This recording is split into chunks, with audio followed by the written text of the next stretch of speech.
Right now, at this exact moment, something is happening in Beijing that could reshape the next decade of global power, and most people have absolutely no idea what's actually going on behind those closed doors.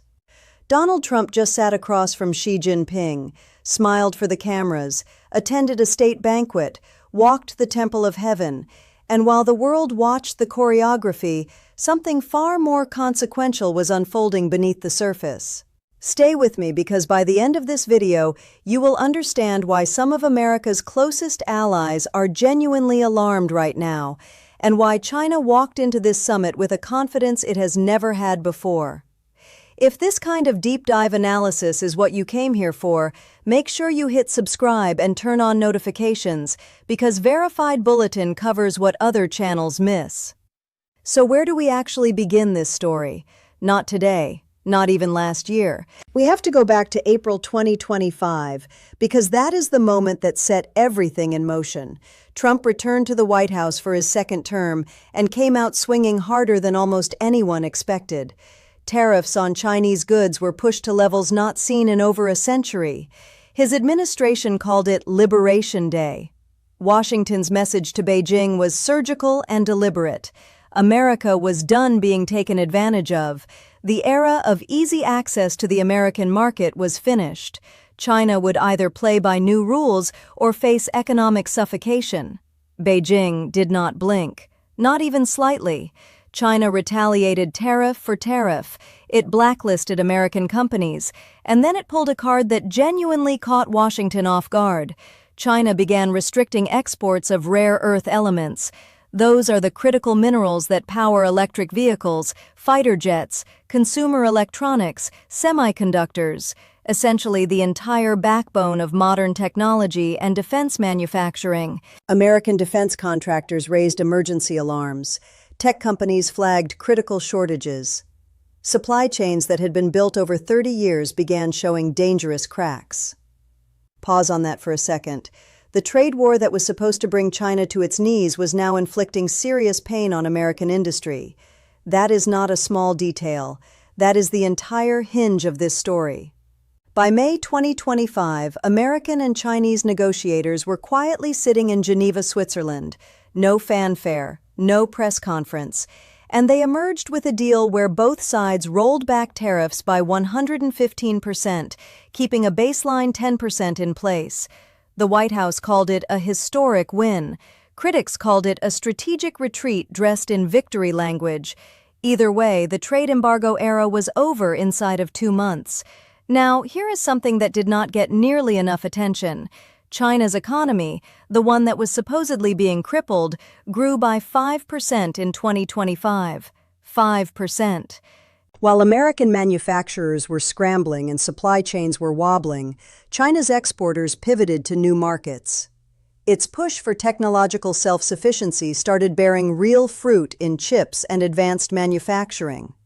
Beijing had not just survived the pressure, it came out of it stronger and far more confident. Chinese strategists took careful notes on what they had just witnessed. They had watched the most aggressive trade administration in modern American history swing hard, absorb China's counterpunch, and then come looking for an exit ramp. Their conclusion was straightforward and important. They could handle Trump. They could outlast the pressure and eventually bring Washington back to the table on their terms. That conclusion matters enormously for what is happening today. Fast forward to this morning. May 14, 2026, Beijing Capital International Airport.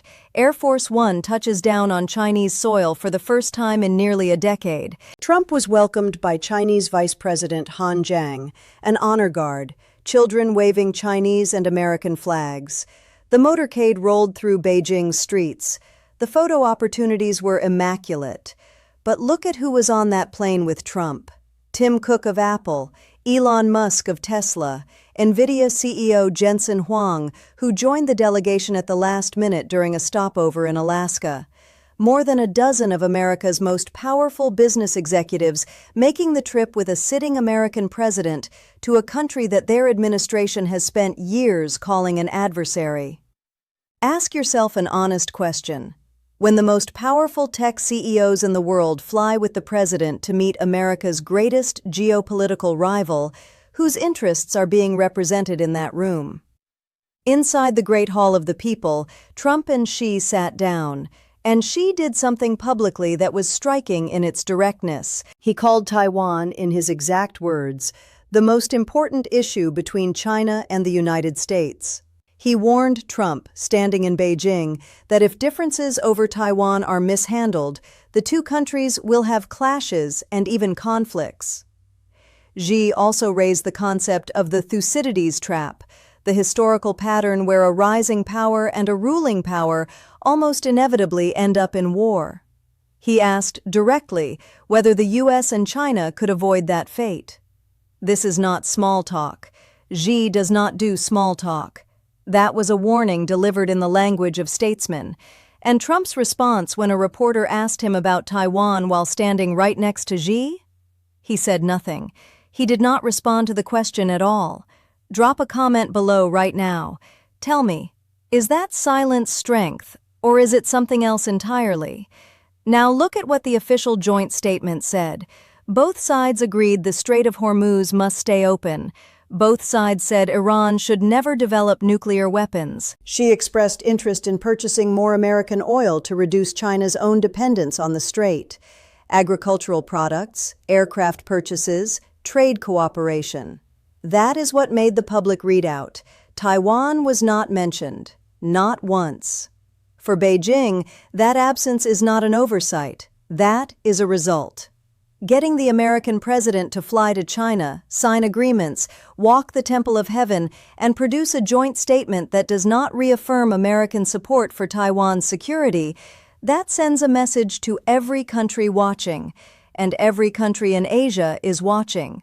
Let's talk about why Iran is so central to all of this, because this connection is the one that changes the entire calculation. Since earlier this year, the United States and Israel have been engaged in direct military operations against Iran. Part of that campaign has included a naval blockade of the Strait of Hormuz, one of the most critical shipping corridors on Earth, through which an enormous share of the world's oil supply passes every single day. Global energy markets have been rattled, shipping costs have surged, economies from Europe to Asia have absorbed real pain from the disruption. Trump launched that confrontation, but he now needs to find a way out that does not look like defeat. And here is the geopolitical reality that his team cannot escape. China is Iran's single largest oil buyer. Beijing has deep economic and diplomatic ties inside Tehran. When Iranian Foreign Minister Abbas Araghchi visited Beijing just days before this summit, Chinese officials were already positioning themselves as a party that could influence Iran's behavior. Trump flew to Beijing carrying one urgent, undeniable need. He needs Xi to apply enough economic and diplomatic pressure on Iran to reopen the strait and bring this conflict towards some form of resolution. Trump needs Xi, and Xi knows it. And Xi is sitting in the stronger chair in that room. A former senior American official said something in the days before this summit that deserves to be repeated. Any concession on Taiwan, whether explicit or just implied through silence, sends a deeply destabilizing message to Taipei. It signals that Taiwan's security is not a fixed American commitment. It signals that it can be placed on the table when Washington needs something more urgently.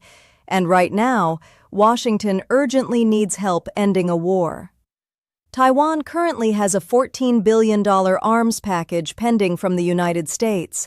That package has been sitting in bureaucratic limbo.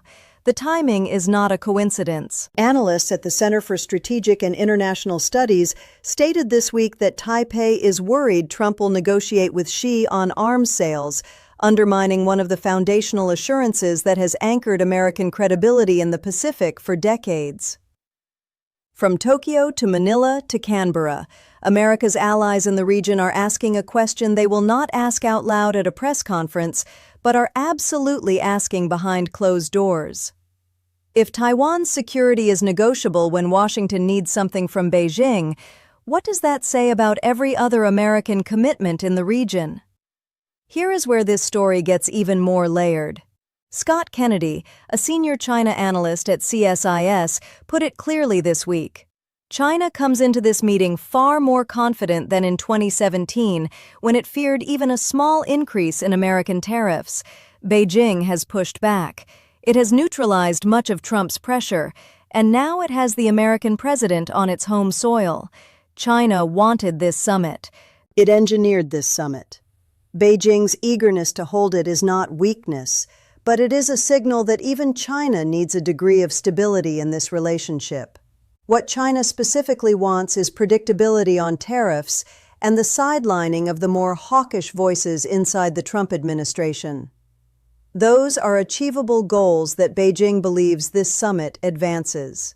In the days before Trump landed, the Chinese embassy in Washington posted a public warning on social media. 4 red lines that must not be challenged: Taiwan, democracy and human rights, China's political system, China's right to development. That statement went out publicly before any negotiations began.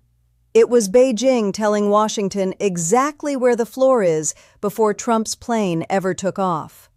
Now, most of you have already started forming an opinion, and I want to push back slightly on the simplest version of this story, because the full picture deserves honesty. Some of what Trump is pursuing here is genuinely important.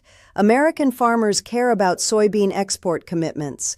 American aerospace companies care about Boeing aircraft orders.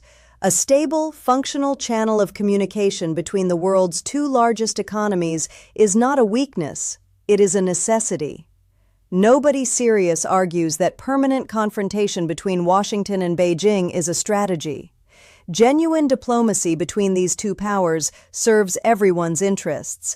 But there is a meaningful difference between engagement that creates mutual benefit and engagement that quietly trades away strategic commitments in exchange for short-term wins.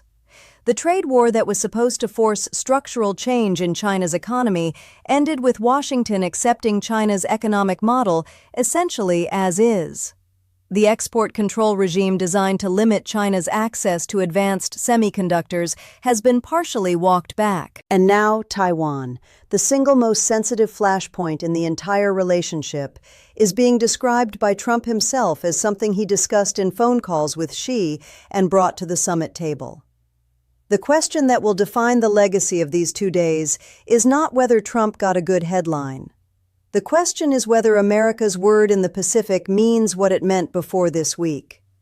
China's confidence heading into this room was not manufactured out of thin air. It was earned through a series of calculated decisions. Hold firm on tariffs, weaponize rare earths, let Washington feel the economic pain at home, and wait for the transactional instincts of the American president to eventually produce an offer. That playbook worked in 2025. Beijing is running it again in 2026, and so far the results look familiar. This summit continues into tomorrow. More meetings are still scheduled. Final statements have not been released. There are announcements expected on trade, potentially on agricultural commitments, possibly on technology cooperation and AI safety frameworks. Whether Taiwan comes up explicitly in final language or stays conspicuously absent will be the detail that foreign policy analysts focus on for months. Because here is the bottom line that cuts through all of the pageantry and the handshakes and the state banquet photographs. 2 countries met today. One arrived needing help ending a war, needing economic relief, and needing deals that play well at home. The other arrived having survived a historic trade assault, having grown its economy by 5% through that pressure, having secured home field advantage, and having already defined its red lines publicly before negotiations began. Strength in diplomacy is not always about who speaks loudest. Sometimes it is about who needs the meeting less. Whatever final agreements emerge from Beijing over the next 24 hours, one thing is already settled. The world that existed when Trump launched his trade war in early 2025, the world where American economic pressure was supposed to force Beijing into structural concessions, that world did not survive contact with reality.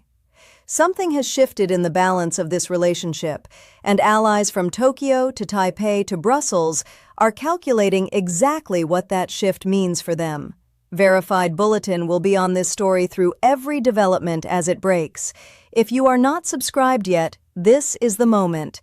Hit subscribe, hit the like button, and drop your take in the comments right now. Do you think Trump walked into this summit with the stronger hand, or did China hold the cards from day one? Your opinion matters, and this community reads every comment. This story is not finished. It is just getting started. Stay with us.